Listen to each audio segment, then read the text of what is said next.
இனிய தமிழ் நமது நேயர்கள், இனிய மதிய வணக்கங்கள் பல.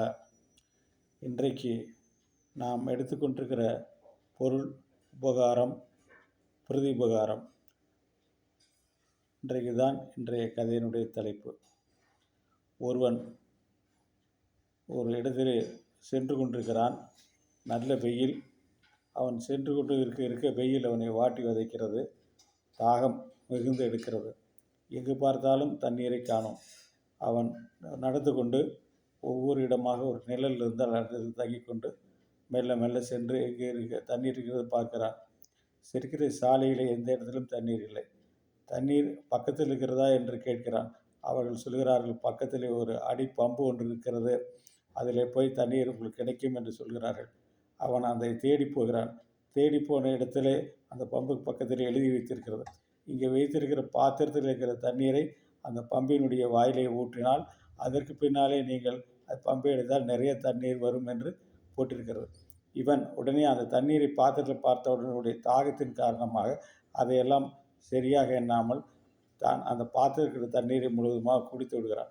குடித்துவிட்டு அதில் எழுதியிருக்கிறதை படித்து பார்க்கிறான். தான் செய்த தவறு அவனுக்கு புரிகிறது. ஆனால் அதை தவறை திருத்தி கொள்ள வழி இல்லை. காரணம், அந்த பாத்திரத்தில் தண்ணீரை முழுவதும் இவன் குடித்து விட்டான். இவன் அப்படியே நடந்து செல்கிறான். நடந்து செல்கிற பொழுது ஒரு இடத்துல நிறைய தண்ணீர் கிடைத்து கொண்டிருக்கிறது. அந்த இடத்துல ஒரு பிச்சைக்காரனும் அவன் திருவோடோடு உட்கார்ந்து கொண்டிருக்கிறான். அந்த இடத்துல அந்த மரத்தடியிலே பார்த்தவன் தான் செய்த தவறு எப்போது உணர்ந்து மீண்டும் அந்த இடத்துக்கு தண்ணீர் பம்புக்கு வருகிறவர்களுக்கு தண்ணீர் கிடைக்காமல் போய்விடுமே என்று எண்ணி அந்த திருவோட்டை வாங்கி அதில் தண்ணீர் பிடித்து கொண்டு மறுபடியும் திரும்ப அதே பம்பு அடிக்கிற இடத்துக்கு செல்கிறான். அங்கு பார்த்தால் இவனை போலவே இருக்கிற வழிபோக்கன் ஒருத்தர் தண்ணீர் கிடைக்காமல் பாத்திரத்தில் தண்ணீர் இல்லாதனால் மயங்கி விழுந்து கிடக்கிறான். உடனடியாக இவன் தன் கையில் இருந்த பாத்திரத்திலிருந்து அந்த பம்பினுடைய வாயிலே அந்த தண்ணீரை ஊற்றி அதன் பின்னாலே அந்த பம்பை அடிக்கிறான். நிறைய தண்ணீர் வருகிறது.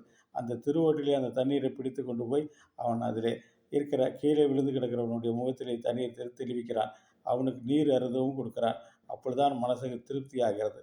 இதைத்தான் நம்ம என்ன சொல்லுவோம் என்றால், மற்றவர் நமக்கு கொடுத்தால் உபகாரம், அதே சமயத்தில் நாம் அதை திருப்பி மற்றவர்களுக்கு உதவி செய்து கொடுத்தால் அது பிரதி உபகாரம் என்பது தெரிய வருகிறது. எனவே இந்த கதையை தெரிந்து கொள்ள வேண்டியது நாம் சுயநலமாக என்றைக்கு இருக்கக்கூடாது.